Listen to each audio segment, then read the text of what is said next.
de bizim Gagauziyamız hem güzel, hem şıralı, hem yalpak, hem yakın.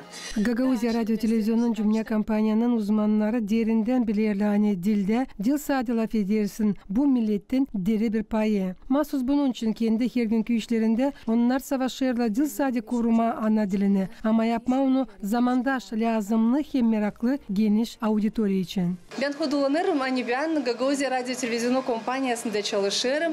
Her gün biz yaparız haberleri hem programları ana Gagauz dilinde.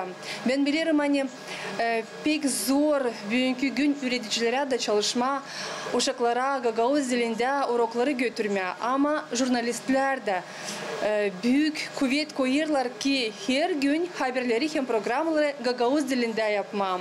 Çünkü biz yaparız haberleri hem programları türlü temalara göre.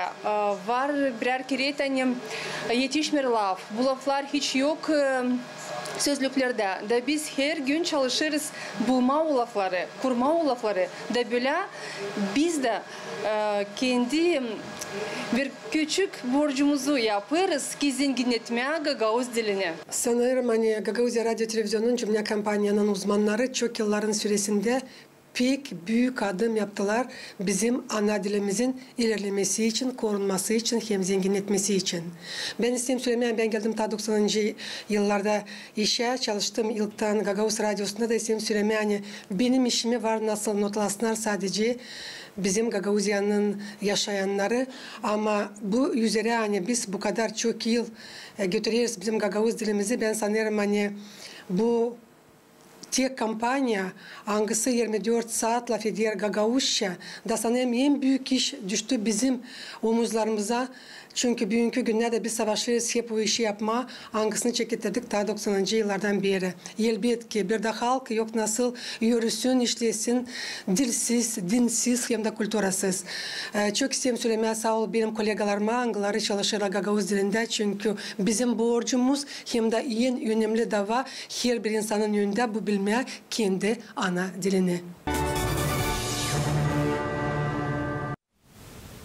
Zamanınız hayırlı olsun saygılı seyrediciler. GRT kanalında haberler. Stüdyoda işler Valentina Çoban, Enilkin Kolvermen'in baş temaları için. Her bir haber kolverimde, her bir yayın ya da reportaj Gagauz dilinde bu büyük adım Gagauz dilin ilerlemesinde. Hangisi kampanyanın uzmanların laflarına göre lazım yötsün dil sadece evde ama bütün cümlede kalıp aktual hem önemli gençler için.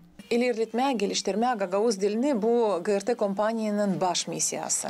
Çünkü avtonomiyada Gagauz dilin öğrenmesi hem onun gelişmesi o lazım olsun yıldan daha çok. Biz lazım bizim evlat boylarımıza bırakalım onu ne verecek onlara duysunlar kendini Gagauzluğun tarafından. İsterim söyleyeyim hani bitki vakitler ileriden de kampanya açıldıkça en önemli davaydı hani daha çok programaları kurma Gagauz dilinde. Elbette bizim de işimiz çekilir onlardan kim bizimle işler. Kuvvetler, insanlar da onlar bildikçe Gagauz dilini biz çok seviniyoruz açan bizim stüdyomuzda.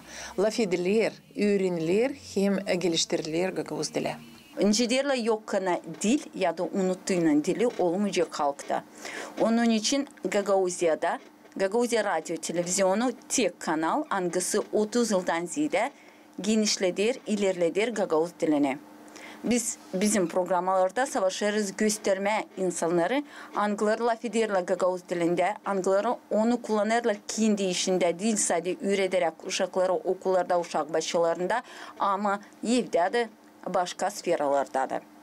Gagauz dilimizi lazım unutalım, hem de lazım onu üretelim bizim uşakları da.